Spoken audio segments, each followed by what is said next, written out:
Hey everyone, welcome to Encounters USA. If it's aliens, UFOs, Bigfoot, or Dogman you're looking for, you came to the right place. Now listen up as we listen to some of the latest encounters.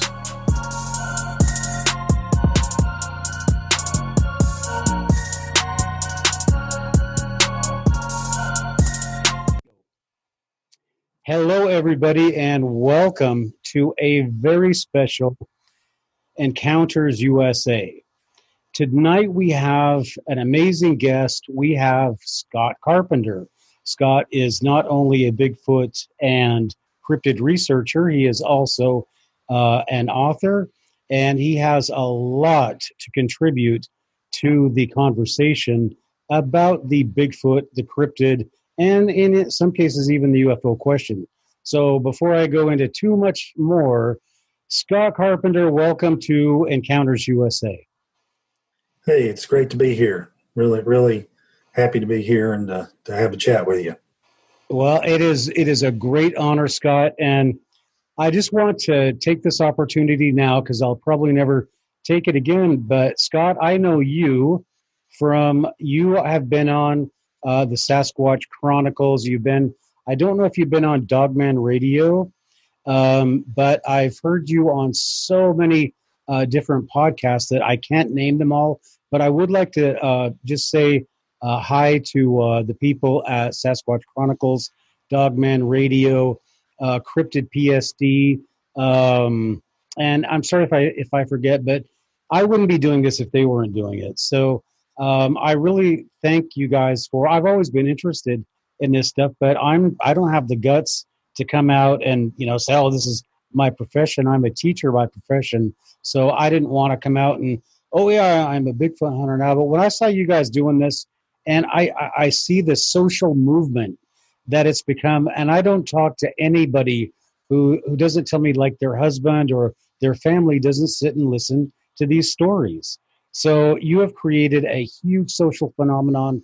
So I just like to say hi to all you guys, and I appreciate what you've done, and you're my inspiration for doing this. And so that brings us back to you, Scott Carpenter.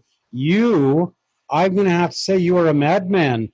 I've been looking at your videos on YouTube, and you're out there doing you're doing some next level stuff. You're out there having some amazing encounters. So tonight we're going to be talking about what Scott does. We're going to start off with talking about the Sasquatch Genome Project, which is kind of melting from our last podcast, which unfortunately, I'm so sorry. I had a friend of Melba Ketchum on the podcast, and the sound was so terrible. So I think tonight, Scott, we're going to be able to get some of the information we didn't get it from that podcast, and we're going to have it in a little bit better sound quality, I hope.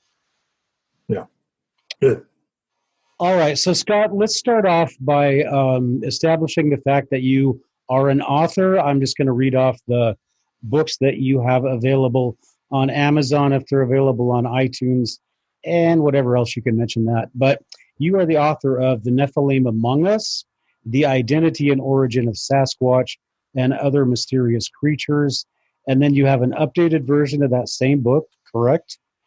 That's correct. I just recently updated it, yes. Okay, and I would like to know about why the update. I assume it has something to do with the study, but we can talk about that. You're the author of Sure. Dogman, The Monsters Are Real, and you're the author of the Bigfoot Field Journal, the written and photographic record of an amateur Bigfoot researcher, and finally, the Truth Denied, the Sasquatch DNA study. So, Scott, first of all, are those available on Amazon, anywhere else that people can find them? The books are available on Amazon. The paperbacks are, and then if they'll go to that you can Google my name, Scott Carpenter Bigfoot, and it'll take you to my Blogspot page. And I sell my own ebooks. I don't go through iTunes, and I have them available through a company called Selfie, and it's a PDF download, and so you can go there and purchase all my books, ebooks. I actually recommend the ebooks if if you're so inclined, just because on the ebooks I can add or include more pictures and get a little bit more detail as far as the pictures go, because what costs so much in self-publishing is the pictures, and especially color pictures. I mean, if I added all the pictures I wanted in the books, the paperbacks, that you couldn't afford them. They're just outrageous. So if you're someone that's really wanting to look at the pictures, and you can pull them up on your computer and blow them up, then the ebook's the way to go. Okay, great. So let's talk about you just updated your Nephilim. I'm trying to get back to your title.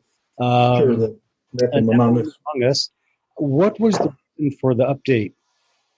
Well, a couple of things. I updated the statistics. I had a couple more experiences that I put in that, on my case of why I think Bigfoot's a Nephilim. And I also wanted to make the book just a little less expensive.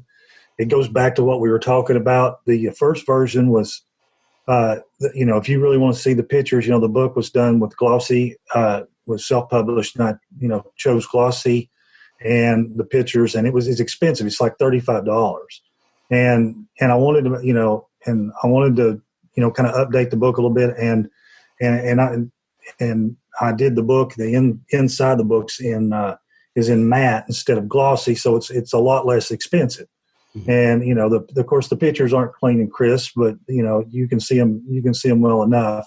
And so it makes it just more affordable, and plus like I said, I added a little bit more documentation. Okay. So I ran into that same problem with pictures and publishing. So on the print books, are the pictures color or black and white? They're all of them are color except for the most recent book. It's actually in color. It's just it's just faded out since it's printed in matte instead of being printed on glossy. But in some instances, you can actually see them better. It just depends. So if you're still wanting the glossy photographs, then you can get the original. But this way, the person has an option. If photographs aren't that important, then the content is, and they can get the updated version, which is more affordable. Okay. And Scott, you also have a blog? I have several blogs. I have the Bigfoot Field Journal, and then I have the Dogman Monsters Are Real. And then I use it, and I have a blog for each one of my books. And I really split out the Dogman separately because at the time we were in the middle of doing the genome study, and I started getting Dogman footage, and everybody was freaking out because Dogman wasn't in vogue back then, and we were already having enough trouble. And David Pilates is like, please, for God's sakes, let's keep this quiet. We got enough trouble already, being attacked like we are. You come out with a Dogman video. He said, I don't care how good it is. It doesn't matter. It's Dogman. So back then, the Dogman was the stepchild of cryptids. So, if I'd had a Bigfoot footage as good as the Dogman footage, I guess, it would have been a different story. But, I didn't choose to. The thing came up behind me, and I happened to capture it. But, that's just kind of the way, the cookie crumbles, they say. But, of course, now everybody's in the Dogman, and a lot of people have rediscovered some of the videos and photos. Yeah, Scott. Well, we too are going to be into Dogman on this podcast as well, but we will need to talk about this DNA study. And before we do that, I just want to warn everybody and you, Scott, that I just got over something, and it just has infected my lungs, and so I have this horrible cough. So I apologize for that in advance if I just happen to start coughing. But right now, you just said something that I have a whole list of things that I want to talk about. And you said you made the mention of the stepchild. And that is one thing that I commented on before about getting involved on Encounters USA, where we do Bigfoot, Dogman, and UFOs, is that the Bigfoot people tend to be the, as I say, redheaded stepchild of the paranormal. So I would like to, as we talk about the DNA study, I'd really like to go into how that, affected your relationship with people that study like UFOs, etc. So, Sure. we've got a really lot to talk about, but before we get too far into this, let's just briefly mention, excuse me for a second.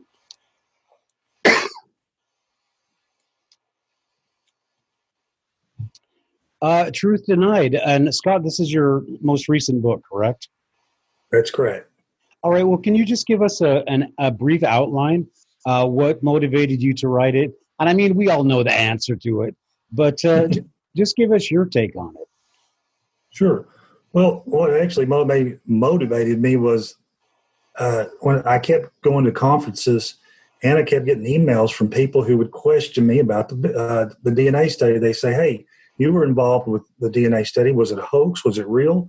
Every time I hear about this, but every time I Google search it, there's all this garbage about how it was a hoax and how Melba, faked it and how people were hoodooed and what's the deal. So, at several conferences, I would have my own little mini conference where I'd have about a dozen or so people around me where I took, 45 minutes to an hour explaining the genome study and what was going on. And so at the last big conference I was at in Colorado, it finally just dawned on me, I really need to write the book. It's been, a few years now. Hopefully, the negative people have calmed down and the story needs to be told because there's just so much misinformation and lies and crap out there about it.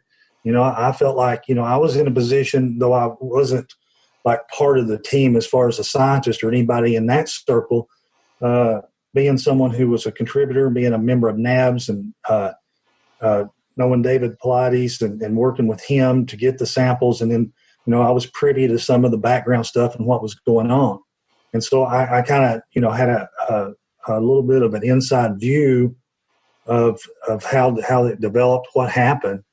And so, I wanted to write this book, to support the study, to kind of vindicate Melba Ketchum and all the other people involved.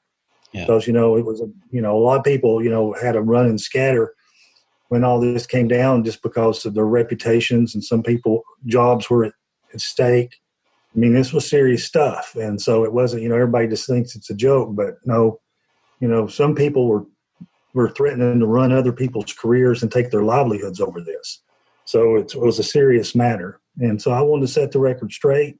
I wanted to get it out there, just and be brutally honest, the books, it's not a rah Melba or it's a rah study. It's what happened, good, bad, and the ugly.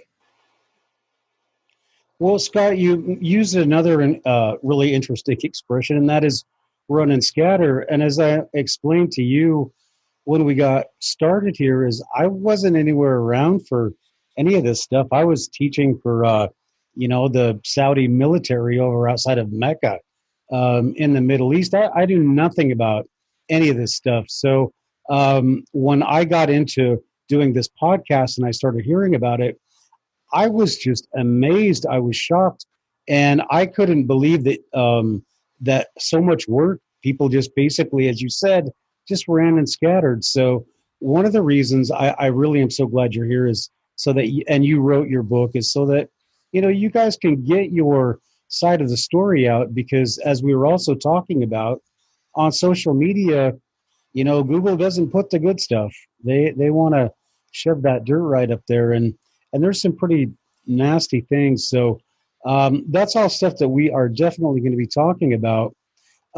So let's just jump right into it. The book is Truth Denied, the Sasquatch DNA Study. And again, Scott Carpenter, and available on Amazon. But Scott, let's just go ahead and start from the beginning. I'll tell you what I know, and I'll tell you I know very little. I spent an hour and a half on my last podcast, and I don't know hardly anything about the things that went on. And most of what I do know is stuff I've heard you talking about. So, and that's nothing against the person I was interviewing. There's just so much involved here. So, let's just start from the beginning. You got involved from early on, correct? Well, I wouldn't say early on. The study was up and running, and they already had the preliminary work done, and they were and it was at the time when they were ramping up, when they were needing a lot of samples, and it was in that time I hadn't joined NABS yet. I'd been corresponding with them. And I was asked then to see if we could get hair samples. So I was attempting to get hair samples, and when I would get hair samples, I would send them in. And so, I got involved, around 2009, 10 in that time frame when I got involved. The study started back, several years earlier than that in 2005, I guess. It was the study is when you look at how it began. It was a group. It was a loose group of very driven, either individuals or groups. There was David Pilates, or Dr. Ketchum had already, done the DNA for Josh Gates, and that kind of opened her eyes up. Mm-hmm. And then they started the early team of people started doing stuff, and then David Pilates was out there looking for someone to actually test his samples because he had trouble finding a lab that would even consider testing them. He'd take samples and they said, well, what do you want us to test? As soon as he said Sasquatch, they're like, no, we're not going to test it. I mean, labs would turn down money, okay. Not to test the samples. It's crazy. Scott, can I just ask you, I want to butt in, you got a question. So David Pilates is shopping around samples of Bigfoot. I don't know what the chronology of 411, but this is prior to any of those. This is way prior to 411. Now, okay. David started off as David basically started off, and he wrote his first book, The Hooper Project. He followed that up with Tribal Bigfoot. His story is that after he retired, his second retirement from a technology company, a couple partners, they're big names. He's never even told me, and we're friends, but he said, if I told you who they were, you'd know them. The guys came to me and said, hey, we both separately as children had Bigfoot experiences, and we'd like to hire you to investigate this full time and find out whether this is true or whether it's a bunch of garbage. We're not we're not out to prove it one way or another. We just want you were retired investigator, et cetera, et cetera. So that's how David got started, and his investigation and his work became those two books. Well, in the process of doing this, of course, we got to prove the thing exists. Obviously there's the DNA part of it, and so as his research would go along, he would someone would see a Bigfoot, reach their arm in a building or a metal building, and pull its arm out, pull some hair out. They'd get, so they'd have a really good sample as far as the person watched them leave it. The policeman that came collected it, and they said, here, David, here's some blood, hair, and a little bit of skin. And so David's got this sample, and he'd really like to test it to find out what's going on. And when he would try to, get a lab to test it, they'd tell him no. And so that's his background. And so so you got Dr. Ketchum and her project. You got David looking for someone that could be agreeable to do samples. So Melba and David found each other and started that up. Then you had Adrian Erickson, and his project was going on. And so since Melba, again, was someone willing to do DNA, they joined up. This all became this loose, what I'm saying? It was more like a grouping, a necessity. They they were all real driven, and they all, there was some, there was conflict, no doubt. Only way this happens without a government study is you got driven people that want to get to the truth and have the financial ability to do it. And it just happened to all come together. Yeah. And so you had these different, you had Dr. Ketchum, you had Adrian Erickson, you had Wally Hersham, who was the money man. He was he was a wealthy fellow that was interested in Bigfoot and willing to put some money into it. And so was Adrian. So Scott, all this. Go ahead. Yeah, listen, as a fellow author, I do not want, I mean, there's a lot of stuff in this book that, I want people to read your book. I want people to buy your book, and I want them to support you. So do not, it's fine if we talk about, you don't have to talk about like everything, because I want people to feel motivated to buy your book. So I just want to go back to a little bit more big picture, okay? What's that? I'll back up and get more of the big overview. I get excited and I like to get right into it. So okay, but I just don't want people to think, oh well, I heard the story, so there's no reason to buy this book. But this is such a convoluted story. But I am so amazed of all the times I've heard David Paulides speak about how he got started, and two rangers came and said, oh, or however he got started there, about the disappearances, and never once he was out looking for Bigfoot.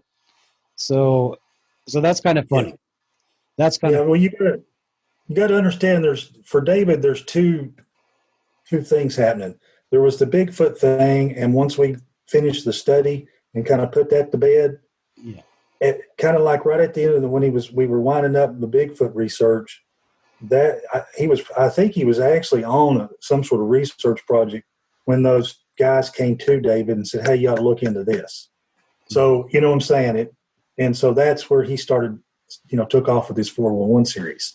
Okay. So the Bigfoot came first, and then in the process of that winding down, the Rangers came to him, as he was looking at this other stuff. Could almost be a joke. What came first, Bigfoot or 411? So Bigfoot came first, then 411. There's that cough. All right. So, but I think that is so masterful of him that, because as I listened to him, I've never, until I saw his latest movie, I never saw him associate anything with Bigfoot, and he poo-pooed anybody that did. So he said, I'm not going to say there's any explanation for this stuff, when you look right at it and you say, of course, that's the explanation. It's probably these darn Bigfoots. So anyway, we're gonna get into all of that. All right. Sure. So Scott, we're back in the study, and so David Paulides is involved, and you're talking about his name is Wally the financier. I don't know what that. Yeah, the guy's name's Wally Hersham, and then Adrian Erickson himself had his own project and put a lot of money into the testing. Yeah, we're talking, about the tune of $300,000, maybe $400,000. Okay, so the only thing that, Scott, I care about, because I want people to buy your book, is I care about the things that you found that were not expected, and I just want to go over this reaction that people had before we move on and start talking about some of the stuff that you do. So, the first thing is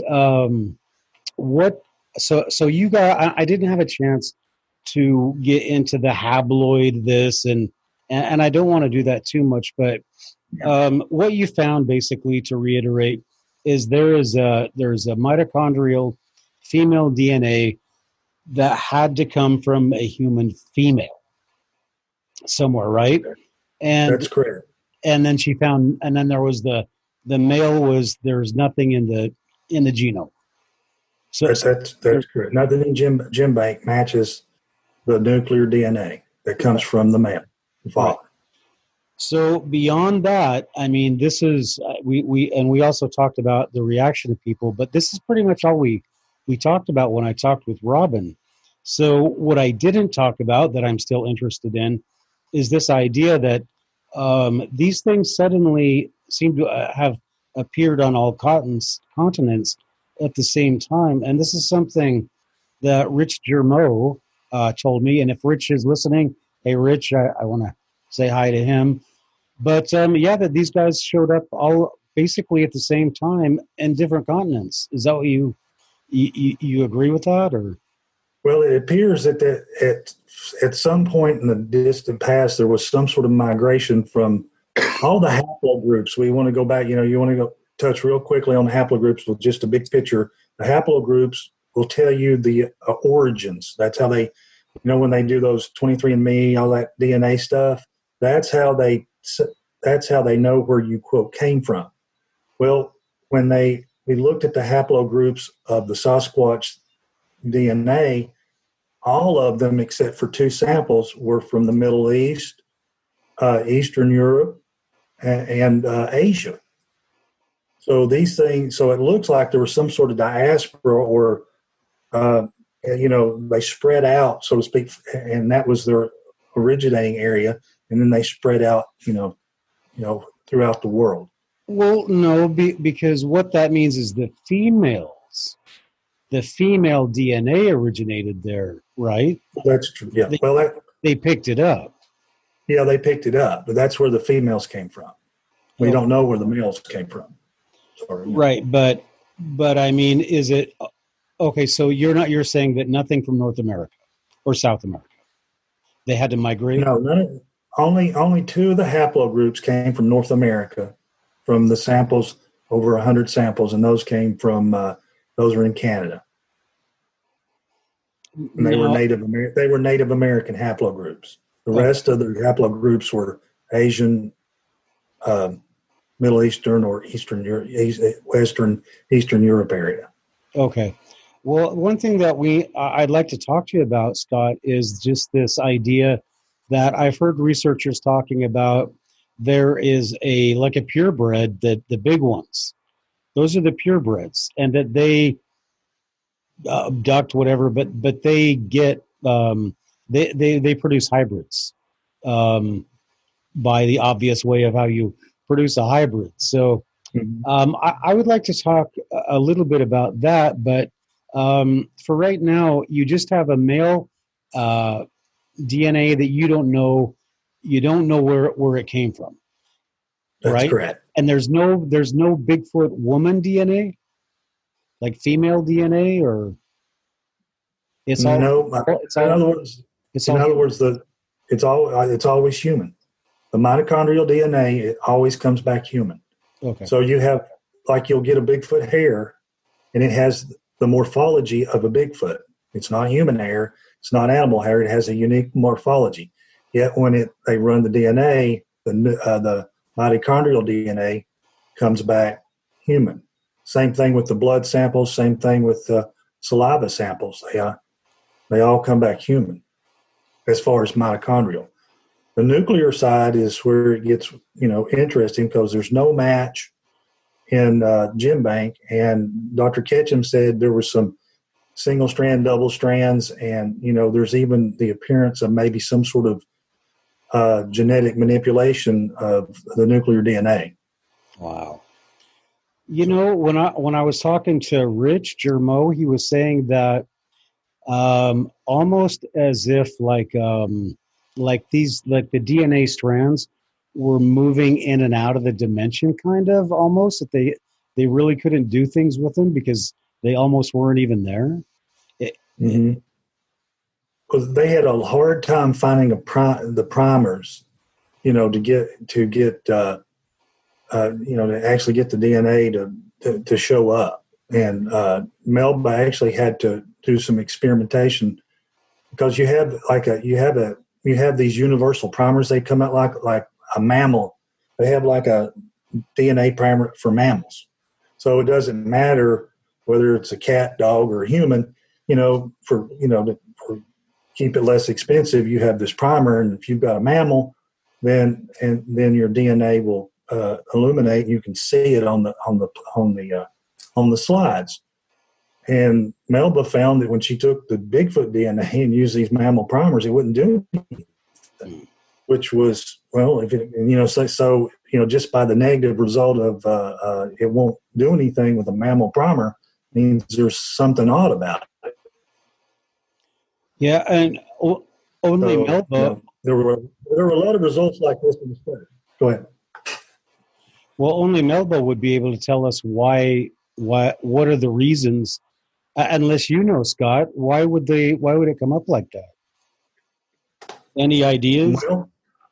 Well, I mean, no, I mean, it's obviously what they call novel or exotic DNA. It's not anything that we encountered. I mean, that's why. I mean, there were a lot of negative results that were very interesting, but all the different journals didn't want negative results. Like the fact that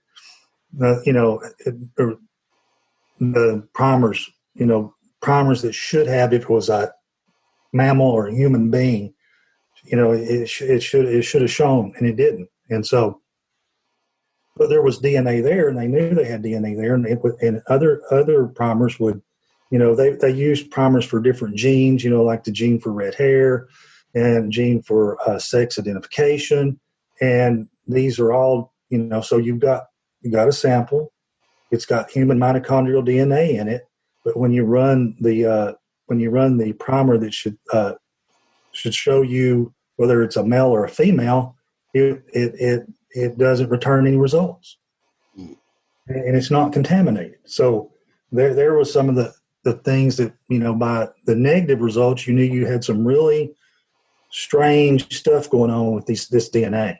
Mm-hmm. Absolutely, very strange, but that's just the begin. That's the beginning of the strangeness, and then we start to get into people's reactions. So the first thing that I want to clear up, if people listen to that other interview, is there was one. Well, I guess we'll get to that a little bit later. But I didn't understand the reaction of the people that you guys were trying to get in your, you're trying to get published in Nature. And I didn't understand at the beginning that Nature had approached you guys until I heard you talking about this. So Nature had approached the project. Well, Nature invited them to do a submission.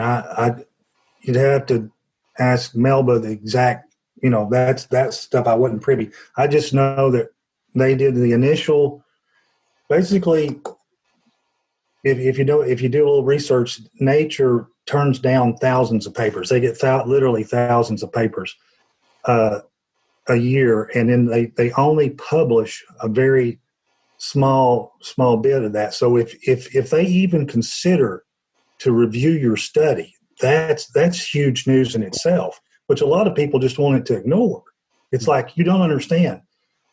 Journal Nature took this subject seriously enough to say, yeah, we'll review. And so that was a big thing in itself. And they did the initial review, and But isn't Nature? Isn't that the Royal Society? But that's English. That's not even an American publication. That's correct. Yeah. So okay, go ahead. Yeah, but if you're going to make a statement about a new species, Nature's where is the journal. That's where you go. I mean that's where I don't know how old Nature is, but that's where Newton and all these other people publish, so yeah. And so, there was some really odd things going on with Nature. Of course, like I say, I don't want to give away the book, but I think that Nature has wanted to see what we had as much as they wanted to review and publish the paper. Mm-hmm. I think there was a curiosity of, okay, what do they really have? And then there were some unethical things. One of the judges, actually leaked the results and gave it out to some bloggers, and Matt Moneymaker got a hold of some of it. And I mean, it was obvious because Dr. Ketchum had the review, and then when she looked at what the blogger wrote, they were exactly the same thing.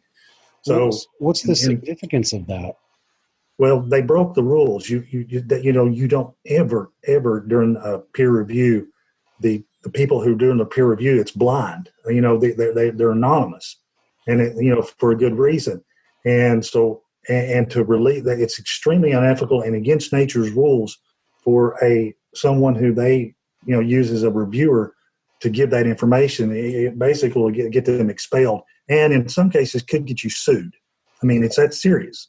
So can you explain what it was that they leaked? They leaked, the reviewer leaked some of the results of the study, and like what positive or negative? that it was a human hybrid, and that premature leaking is one of the things that really started this thing to inflame the Bigfoot community. It started, that's when the fractures started. But to stay on the journal Nature track, but they did come back and they said, they invited for a second review. They invited the Sasquatch genome study to make revisions because the reviewers say this is wrong, this is wrong, this is wrong, this is blah, this is blah. So you take their comments and you make the revisions and you resubmit, and that's what they did. They resubmitted. Now, in the big picture, my opinion was it was a delaying tactic to try to give Dr. Sykes time to make an end run and get his DNA study done. But basically, and here's the other thing: when you have a paper that's being peer reviewed, everybody in the study, can't talk about it. They've got a blackout on you, so you can't talk about it. So while other bloggers and all these rumors are flying around, they call it embargo. We can't talk about it. We can't defend the study. So they had us behind the 8 ball, because if we talk about the study and reveal items about the study under the journal Nature rules, they could have said, okay, you talked about, you broke the secrecy agreement. We're not going to publish the paper. So, that kept us from actually defending ourselves. So we just had to sit there while the rumors ran rampant and people lied and people made stuff up. And, it was awful, but you couldn't do anything because you didn't want to screw up the chances of getting this paper published. Okay. And then for no reason, basically, Dr. Ketchum was contacted by the publisher, Journal Nature, and said, we declined to publish. And she said, can you give me a reason why? And he said, no, we just declined to publish. And so, that was the end of that. But, that was almost a 2 year, I guess, a year and a half, 2 year saga of trying to get, Nature to publish the paper, which they never were going to do it. They never were going to publish it. So, but, Okay, so this Sykes fellow, is he British? Is he over there stealing? Well, his name's Dr. Brian Sykes, and he's a world famous geneticist. And he had mapped the human genome, and he decided he was going to get involved in trying to do a DNA study. And he came to America, and if you're anybody in the Bigfoot community knows, he did some Nat Geo specials and stuff, and he pretty much just made the Bigfoot community look like fools. And I think that pretty much was what he wanted to do. And how did he do that? Well, when he did his study, he basically, it's such a deep story, but basically his hair screener had talked to Dr. Ketchum's hair screener. And so he had the slides, and he knew what Bigfoot hair looked like. And so when everybody in America, he did his call for samples, and even Jeff Meldrum, knew he was giving him pristine Bigfoot samples. He had eyes on. People saw, the hair being left. And apparently what he did was his screener didn't give him Bigfoot hair. His screener only pulled out and gave him dog hair, cat hair, and all this other hair. And so when he tested all this, it all came back cat, dog, horse, wolf, or whatever. And then he reads the study and say, well, see, all these yahoos in America, they're just going around, it's all misidentified. All the hair samples they gave me were cats, dogs, and other things, he was being disingenuous, genuine money, even for him. It's still $3,000 or $4,000 a run, right? So that's why you have a hair screener, someone who knows the morphology of the hair. And a dog hair, extremely easy hair to identify if your hair screener is worth a poop. And so basically, obviously that they didn't want to test Bigfoot hair, or they would have. I mean, there's no other explanation. I mean, it was a setup from the start, because either their hair screener was an idiot, or they wanted the results to come out like they did. And if you want to think that they would use an idiot hair screener, then I guess you can do that. That's your only two choices. Okay, so it's interesting that the Journal of Nature. I know that this is you're alleging this, but that they would. I'm alleging this. This is my opinion. Yeah. Yeah. My opinion based on. But that they would leak the results of this serious DNA science endeavor and leak it to the people that are out finding Bigfoot. On that show, it's like what was the purpose of that, except that they knew that they had enough publicity, and if they spoke, people would listen if they came out and denounced the project, I guess. Yeah, well, I think what they wanted to do was cause division in the community, because a couple of things were going on. People started losing their patience. People started getting impatient because, most people don't understand how a scientific study works. They didn't understand the embargo part of it, where we couldn't talk about it. They didn't understand that it takes more. It takes more than 2 months to publish a paper. You know what I'm saying? They don't understand it takes 2 or 3 years, and then and they just got very impatient. They just thought, oh, this ought to happen immediately. And then when the leak came out that it was a possibly a human hybrid, see, that really inflamed and upset the people who thinks it's a bipedal ape, because you have these groups. You have this group of people that were scientists and speakers and book writers that had built their reputation on the theory and pushing that Bigfoot was a bipedal ape. Mm-hmm. Well, if it's a human hybrid, you just smoked everything they've done for their entire career. Jeff Meldrum, Dr. Bendernagel, some other, others. So so for them, it's both monetary. It's a monetary thing, and it's a prestige thing.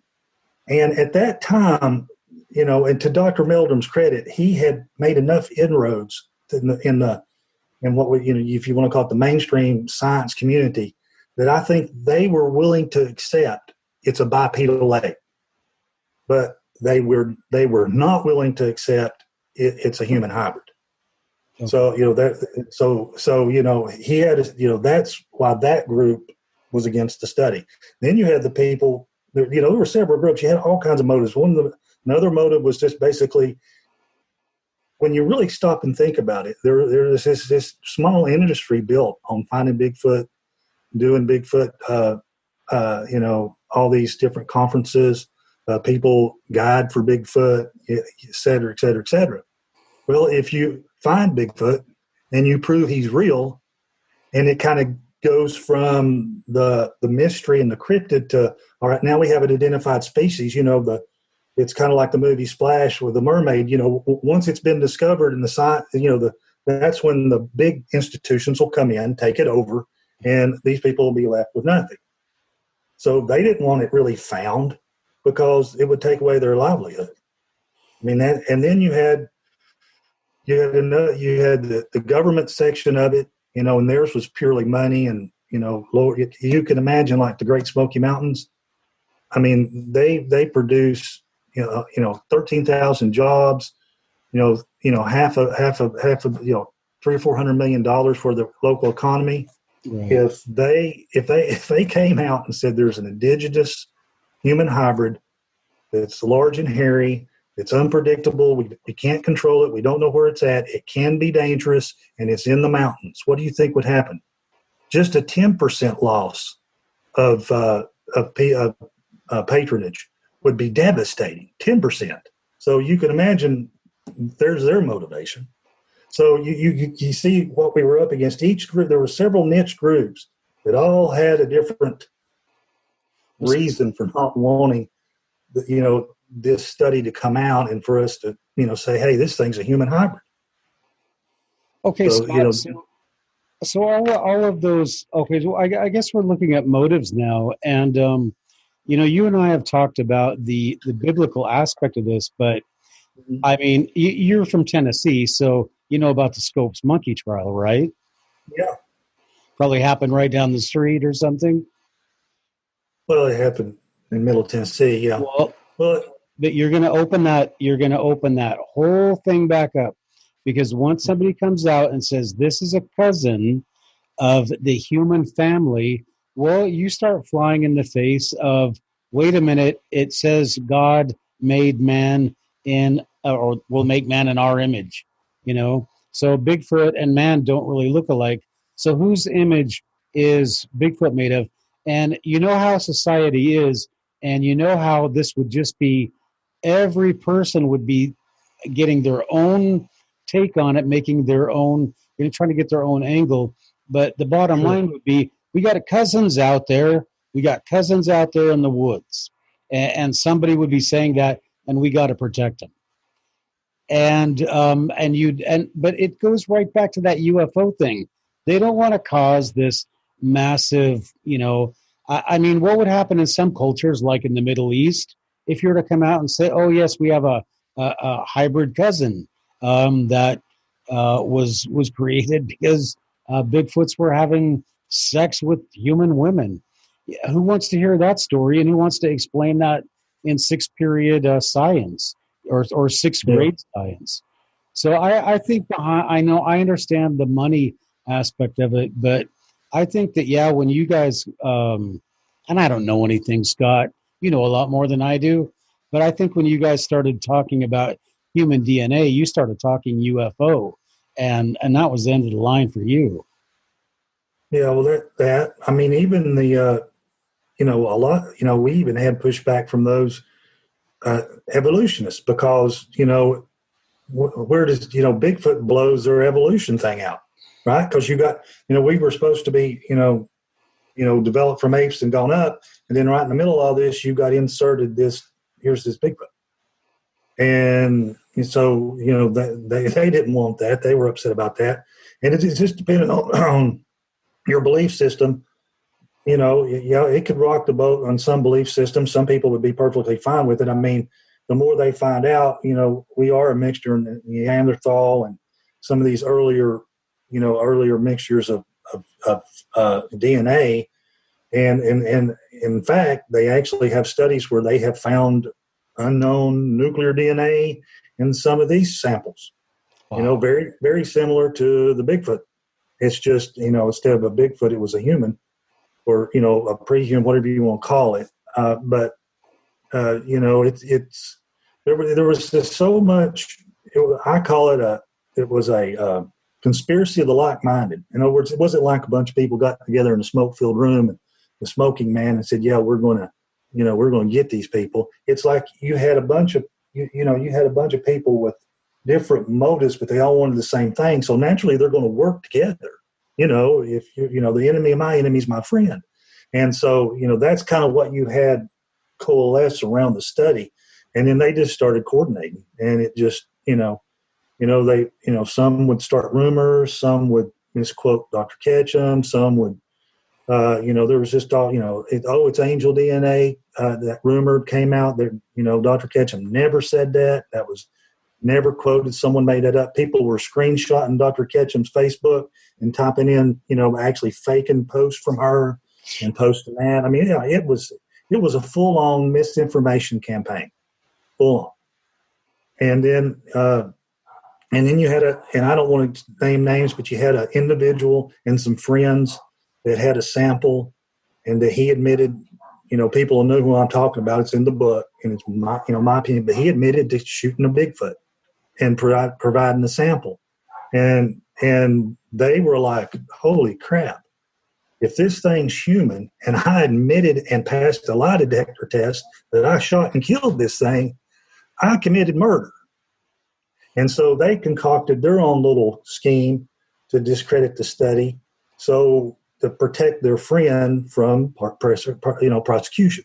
They wanted to make it so outrageous and muddy the water enough that no prosecutor would try to use the study, to go after him and say he committed manslaughter. So not only did you have all these groups of people from financial motives to, belief motives to scientific motives, then you had the motive of trying to protect someone, from a murder charge. And so you had all this was working against the study. It was crazy. It was just literally crazy. Yeah, I want to talk about that guy in a second, but let's go back to at what point, and until you guys submitted your results, I guess Nature was the first one. Everybody was hunky-dory with each other, right? Everything. Yeah, everything.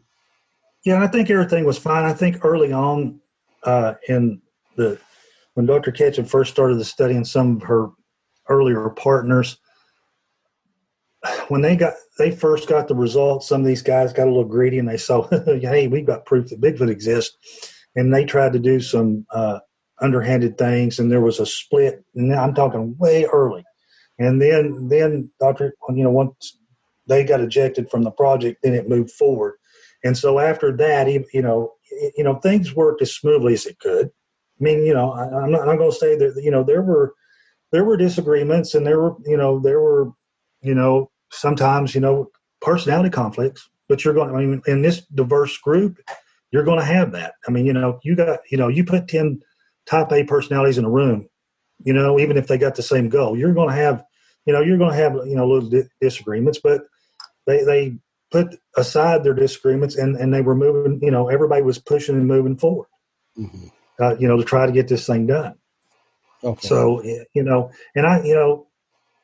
and pretty much when the paper, most everything was done as far as the research. In other words, everybody did their research, everybody got their samples to Dr. Ketchum, and then it was like a hurry up and wait situation. We got everything in, they compiled the paper and they submitted the paper, and then we just said, there's nothing to do but sit there and twiddle your thumbs and wait.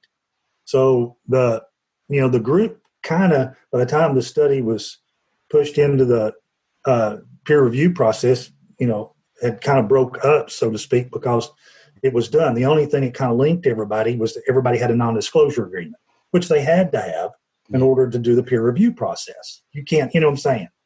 And that's why the leak from the journal Nature that it was a human hybrid was so devastating. Because that started everything, and that started the rumor mill, and then you had a couple of disgruntled people from early in the study that didn't have NDAs, that started, that told what they knew. Richard Stubstad, he told what he knew, and which wasn't really that. It actually was positive toward the study, but he didn't. I don't think he really knew that they were human hybrid yet. It was leaning that way, and the evidence was looking that way. But so you had him out there, and then you had that leak, and that was, that's what really just started it. The group, stayed together, supported each other best we could under the circumstances. So Scott, the leak comes out, and is that immediately? That's a big thing. Was that? And as I said, I wasn't here. Was that in the mainstream media? It seems like it would have been everywhere. Well, it made its way to the mainstream media. The mainstream media basically ignored this for as long as they possibly could. And a few of the pseudo blogs and those people that write for those, like UFO magazines or, more I guess you could call them more mainstream, like cryptid stuff. Mm-hmm. When they finally delved in, they did little hit pieces. But by the time they got interested, the misinformation was running wild. And so, they listen to, basically they'd read 2 or 3 of these blogs, and then they would, out would come the hit piece, Okay. And it's got to be contaminated, blah blah blah. Yeah, and we also know that people get funding; they get paid to write stories, and we know the government plans stories. So that is not, not beyond the realm of imagination. That they set up this whole attack campaign because, as I said, and Scott, let's just consider this for a second. If you look back at Galileo, when he took his telescope and he looked at Jupiter, and he said, well, you know what? That looks like there's like 2 moons there, or it's not perfect. And he told the church, well, I don't see that much difference between what Melba did with her thing and what the reaction was and what they did to Galileo. Because they told Galileo, we don't care what you do with your telescope. You just can't tell anybody about it. And I really think, because he's saying, you know what, we're not the center of the universe. And that's their whole racket, That was the whole racket for them, is that we're the center of the universe and we're made in God's image and, Aristotelian logic and everything that goes along with a good liberal education. But going back to the study, Melba is telling people we're not the only beings, we have a cousin. And so I don't see any difference. And I think over time, I don't see why it's such a stretch of the imagination. She's doing the same thing Galileo did.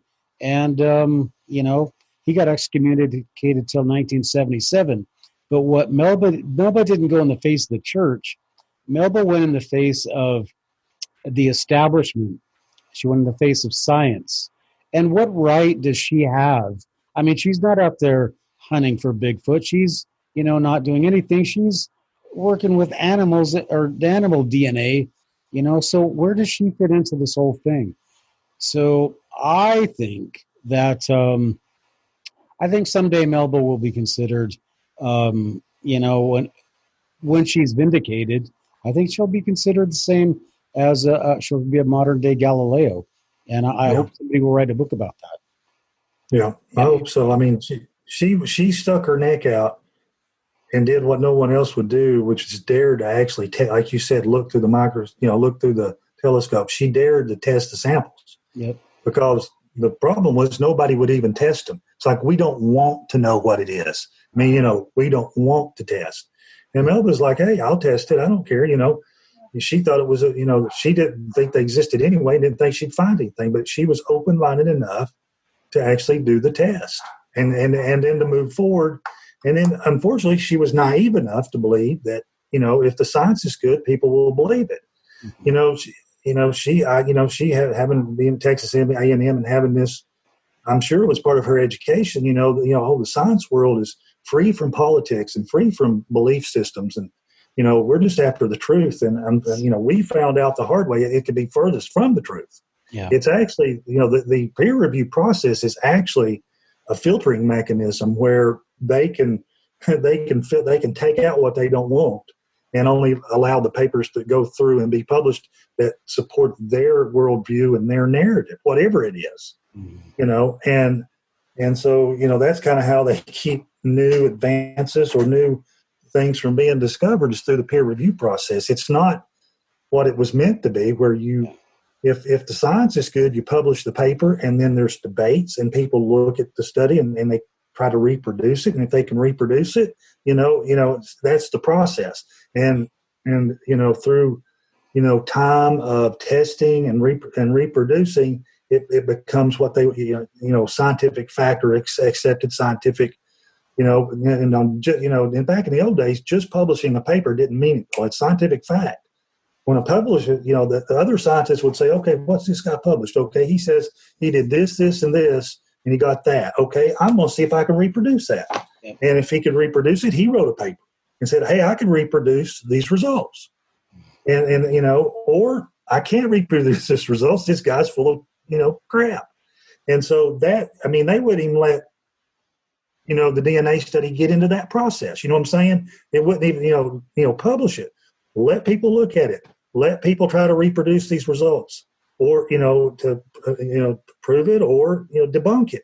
But like I said, they don't even want to allow the argument. They don't even allow the debate. Yeah. They just want to take it off, totally take it out of the of the psyche, and not even let people know that that's even a possibility. Yep. Now, Scott, I'm going to throw 3 words at you, and I heard Sure. who was that Canadian? Is a Canadian broadcaster. I can't remember what his name, but he said 3 words about the JFK assassination. No credible evidence. And that's it. That is the goal. That is the intent.